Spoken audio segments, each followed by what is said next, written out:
pre mňa veľkou cťou privítavať vás v našej obci, ktorá patrí medzi najstaršie obce v našom prihraničnom mikroregióne. Verím, že naše stretnutie naplní naše očakávania. Prajem vám príjemný pobyt našej obci.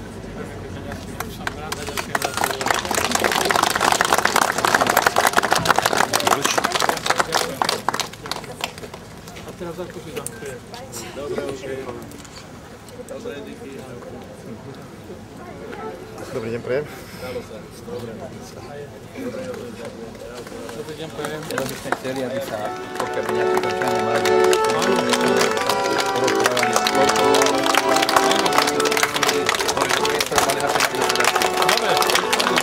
Kde sú nejaké pekné stretnutia? Keď nie idú, tak bavte dáme nejaké. Dobrý deň.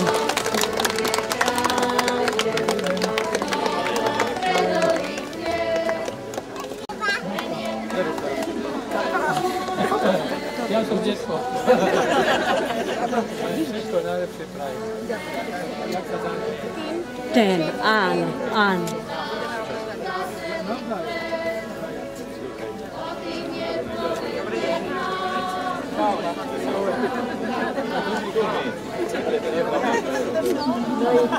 Ahoj, ahoj. Áno, napýtam. Ženy vám spievajú. Aspoň počúvať teraz. Zegovčanky.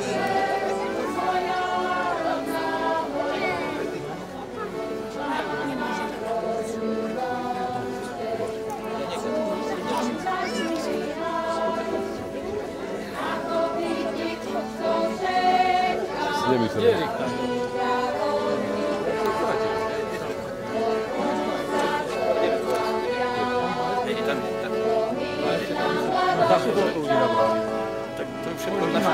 Máme to všetko primátorová starost, tak ako na týchto súcudí. My pôjdeme do veľkej sačky, potom po takom malom čerstvenci, určite po ceste. Takže teraz by sme išli hore.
Kedy si má lepšiu frizúru, aj fotbal budeš lepšie.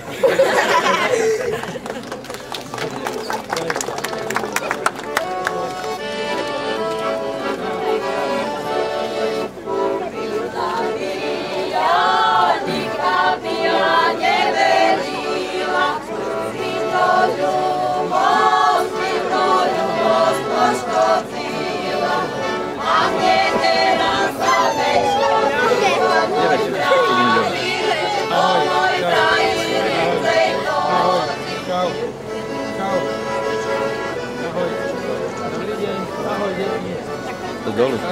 To dolu.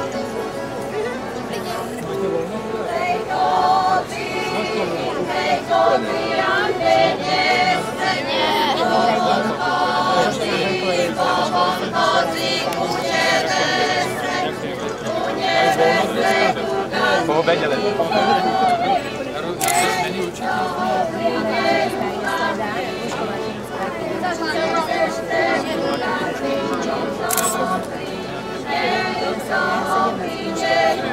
Ináč, ja by som vám chcela poprosiť, keby ste si našli čas, až po, máme naplnú miestnosť, kde je poštovný centrum, kde si našli čas na to, a našli miestnosť.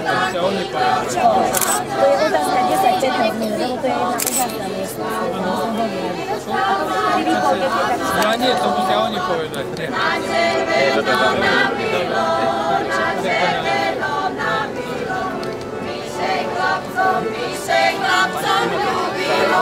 Vítajte u nás na východe.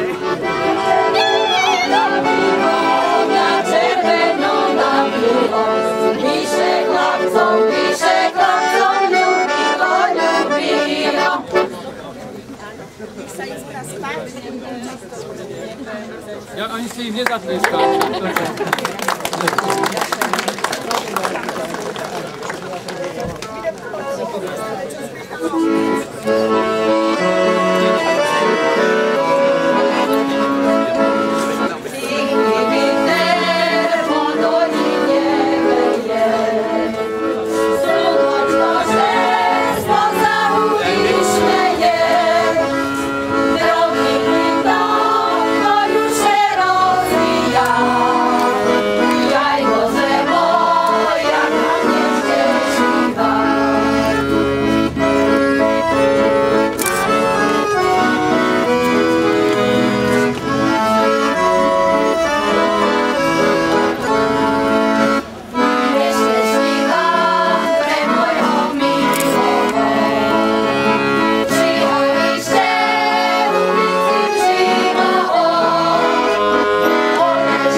Jedna jediná?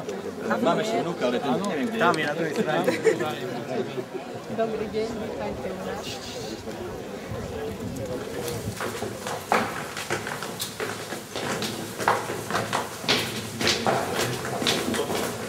Vlastne, čo sa zadajú? Poďte. Čo to bolo predtým? Normálne horúce.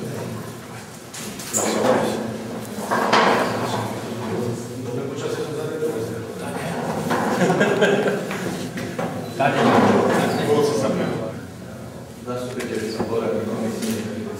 Teraz sa vypracujeme, ako ste dali preč. Teraz to tak pripravíme, že také, ale už je späť neprevázať. Pán dopravo.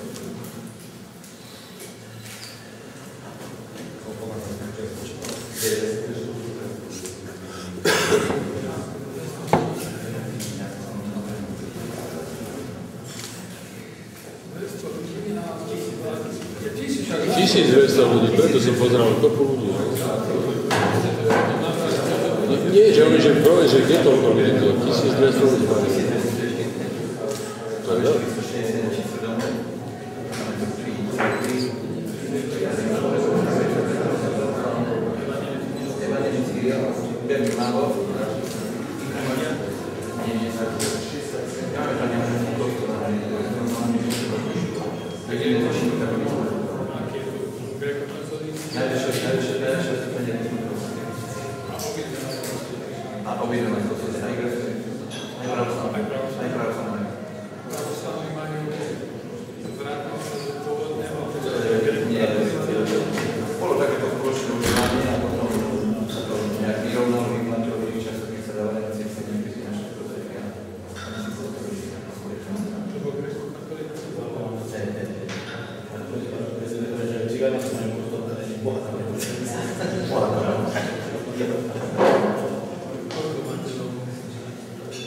našich takých cejkovčistých, ktorí s nami žijú tu do roky, tak máme takých 70. Takých presťahovalých, tak takže asi 50. Tak z 2/3 sme tu vôbec nie tak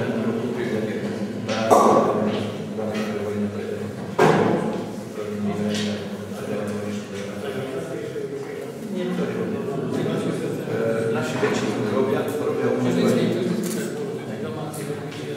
Naši sú tady sa majú zapájať do ľudia, majú taký menší záujem o obedy.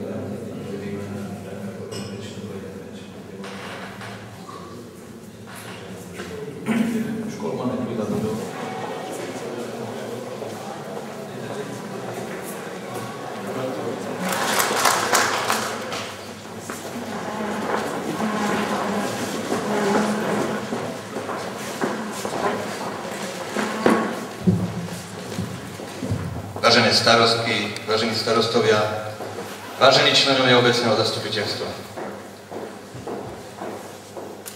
Som nesmierne rád, že vás môžem privítať tu v sále Kultúrneho domu na slávnostnom pracovnom posedení s jeho excelenciou, prezidentom, pánom Ivanom Gašparovičom.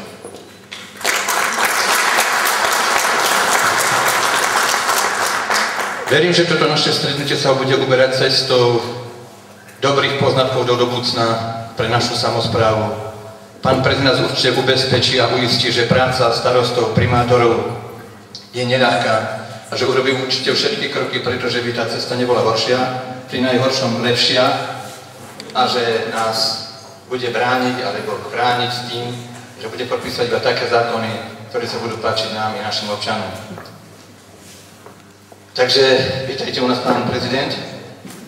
Ďalšie naše také sedenie, ktoré by som malo konať v tejto miestnosti, je, že po tom, čo odovzdám slovo pánovi prezidentovi, po skončení jeho príhovoru by sa mala viesť taká malá diskuzia, kde by ste všetci mohli povedať niekoľko slov, alebo povedať takýto diskuzný príspevok, na ktorý by pán prezident čo najviac mohol odpovedať. Takže teraz odovzdávam slovo jeho excelencie prezidentovi Slovenskej republiky, pánovi Ivanovi Gašparovičovi. Nech sa páči. A pán prednosta obvodného úradu, pani primátorka, pán primátor, dámy páni, chcem vám hneď na začiatku poďakovať, že ste prijali naše pozvanie na toto stretnutie. Ja som veľmi rád, že sa dneska s vami môžem stretnúť. Je to moje druhé stretnutie a popri tom ešte mnoho iných stretnutí v Trebišove, kde som sa stretol s niekoľkými maturujúcimi triedami, práve som na nich narazil, aj s tablami. Keď vidím mladých ľudí, tak mi to vždy pripomína niečo živé, zdravé a životaschopné. Ja som presvedčený, že dneska aj Slovensko sa dostalo do tejto pozície ako životaschopná krajina. Krajina, ktorá si dokáže riešiť svoje problémy, aj keď niekedy nie jednoducho, ale vždycky s predstavou, čo je dobré pre občana a čo nie je dobré. Mne vždycky sa to darí. Ja veľmi dobre poznám postavenie primátora, starostu, poslancov, tak ako to povedal váš pán starosta, ktorí u ľudí možno niekedy nemajú pochopenie, nevedia si predstaviť občania, čo všetko taký starosta musí urobiť. Nie je to jednoduché, najmä ak chce robiť a nemá na to najdôležitejšie, čo potrebuje. Ak nie sú financie, občania chcú kanalizáciu, chcú plyn, chcú nové námestie. Ak sa nájde starosta aj napriek tomu, že toto dokáže, tak treba dať klobúk dolu.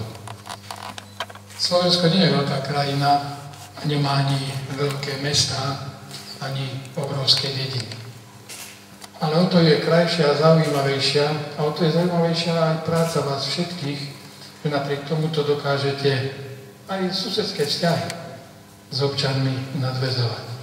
Povedal som to preto, že po prechode právomocí zo štátnej moci na samosprávy, to bol taký, by som povedal, ani nie prechod, ale rýchly skok, kedy si predstavitelia samosprávy mysleli, že bude najlepšie, keď budú mať všetké právomoci a všetkom rozhodovať.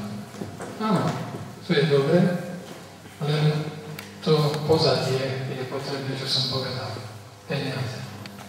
A tie časy, kedy ste začínali s právomocami nových samosprávach, našťastie, a to je naša Václava, ste prekonali. Že ste dokázali riešiť aj tie problémy, kde vám peniaze chýbajú.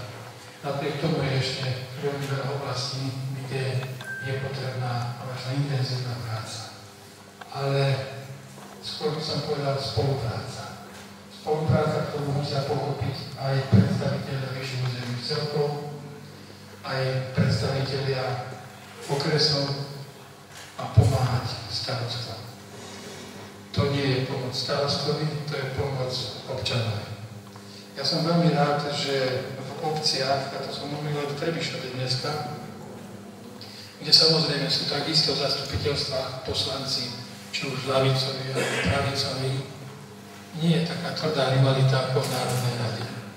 V Národnej rade, kde každý chce silou mocou presadiť svoj okres, svoje mesto, svoj kraj, vy tento problém by ste nemali mať, pretože v obci každý presadzujete názor vášho občana a potreby vášho občana.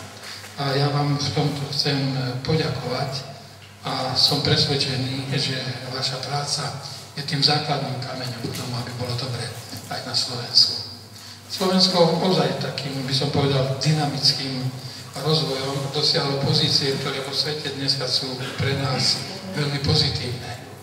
Ale to sme dosiahli preto, že ste vy dokázali urobiť veľa v svojich obciach, v svojich mestách a že aj napriek tomu, že všetko nie je v poriadku, občania dokázali pochopiť vás a občania dokázali pochopiť vo väčšej miere aj vládu ako takú.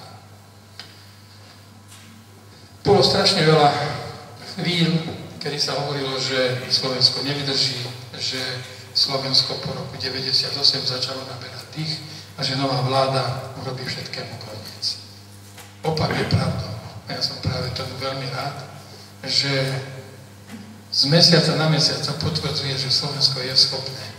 Je schopné postaviť sa čelom proti problémom, ktoré tu sú. A že je to pravda, to nás ubezpečili svojim rozhodnutím aj dneska predstavitelia Európskej únie, kedy Slovensko, dá sa povedať, jednoznačne zaradili do eurozóny. Možno niekto povie, že to nie je dobré. Možno niekto povie, že mám obavy a neviem, či bude dobré. Chcem ubezpečiť všetkých, že je to veľký deň pre Slovensko, že sme sa dostali medzi 16 krajín, ktoré v Európe budú mať.